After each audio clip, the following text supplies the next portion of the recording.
আসসালামু আলাইকুম।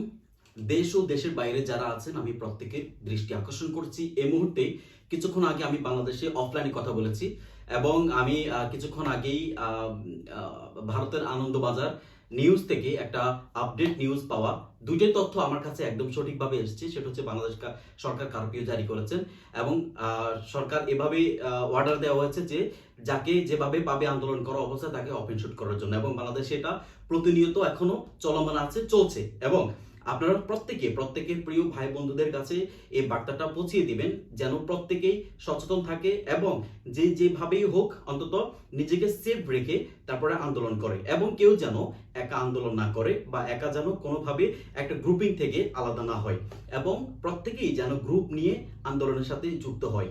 এবং আমরা যারা বিদেশের বাড়িতে আছি প্রত্যেকের কাছে একটা অনুরোধ থাকবে যে যেভাবেই সম্ভব একটা গ্রুপিং করে তারপর একটা ছোটখাটো আন্দোলন হলো করে এটা সোশ্যাল মিডিয়াতে আপলোড করা উচিত, এবং দেশ ও বিদেশের বাইরে প্রত্যেক সরকার বা প্রত্যেক জনতার কাছে এটা পৌঁছে দেওয়া উচিত যে আমাদের দেশের পরিস্থিতি কতটা ভয়ানক।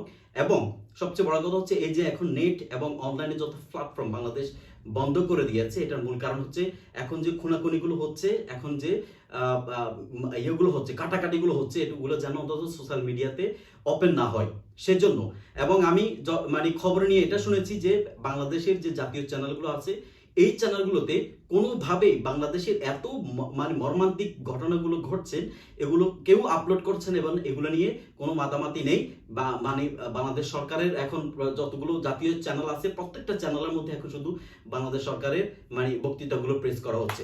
যাই হোক, কিন্তু বাংলাদেশের এই পরিণতি মানে আপলোড করা হচ্ছে না কোনো চ্যানেলে, জাতীয় কোনো চ্যানেলে এগুলো দেওয়া হচ্ছে না। আপনি বুঝতে পারছেন? তার মানে এখন যা কিছু হচ্ছে সবকিছুই আপনার অফলাইনে হচ্ছে, এবং যে যাকে যতটুকু মানে পারতেছে তাকে ততটুকু মানে মারার মানে একদম সর্বোচ্চ মানে ক্লু খুঁজছে। সো এই বার্তাটা প্রত্যেকের কাছে পৌঁছে দিবেন যত দ্রুত সম্ভব, যেন প্রত্যেকে একটা সেফটি বজায় রাখে এবং কেউ যেন গ্রুপিং ছাড়া আলাদা না হয়। কারণ এখন শুধু একটা সুযোগ খোঁজে যেন অন্তত এই সুযোগটাকে ভালো মতো কাজে লাগিয়ে ওরা একটা মানে একটা ফয় চালাতে যাবে।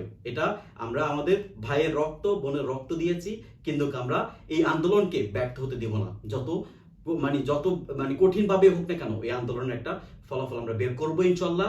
আমাদের প্রত্যেক প্রবাসী ভাই এবং দেশীয় ভাই যারা আছে আমরা প্রত্যেকে একজোট হয়ে পৃথিবীর যে প্রান্ত থেকে দেখছেন প্রত্যেককে অনুরোধ করব প্রত্যেকেই যে কোনো ভাবে হোক আন্দোলনের সাথে ইনভলভ হন, এবং কোটা সংস্কারের বিরুদ্ধে যে মানে আন্দোলন চলছে এটাকে সফল করার জন্য আমরা প্রত্যেকে আহ্বান জানাই। বাংলাদেশের মাটিতে যেন মেধার মূল্য হয়, মেধায় যেন সর্বোচ্চ কোটার স্থান হয়।